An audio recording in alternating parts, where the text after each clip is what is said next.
గుజరాత్లోని అహ్మదాబాద్ నగరం లాల్ దర్వాజా ప్రాంతంలో ఉన్న రెస్టారెంట్ చాయ్ మస్కా బన్నుకు ఫేమస్. స్థానికులతో పాటు చాలా మంది ప్రముఖులు ఈ రెస్టారెంట్కు వస్తూ ఉంటారు. గతంలో ప్రఖ్యాత చిత్రకారుడు ఎంఎఫ్ హుస్సేన్, కాంగ్రెస్ అగ్రనేత రాహుల్ గాంధీ ఇక్కడ టీ రుచి చూశారు. కేవలం చాయ్ తాగి ఊరుకోలేదు. ఆ ప్రపంచ ప్రఖ్యాత చిత్రకారుడు అప్పటికప్పుడు ఓ పెయింటింగ్ వేసి ఆ రెస్టారెంట్ యజమాని మహమ్మద్ బాయ్కు బహుకరించాడు.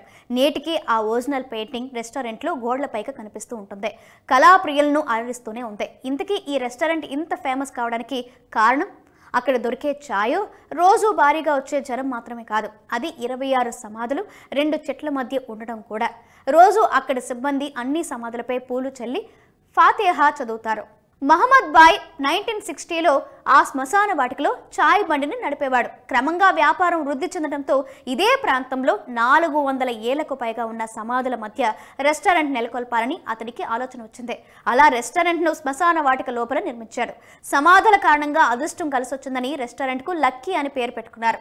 ఆదివారం ఎక్కువ రద్దీ ఉంటుందని, ఈ రెస్టారెంట్ హిందూ ముస్లిం ఐక్యతకు చిహ్నంగా ఉంటుందని వినియోగదారులు ఫరీద్ తెలిపారు.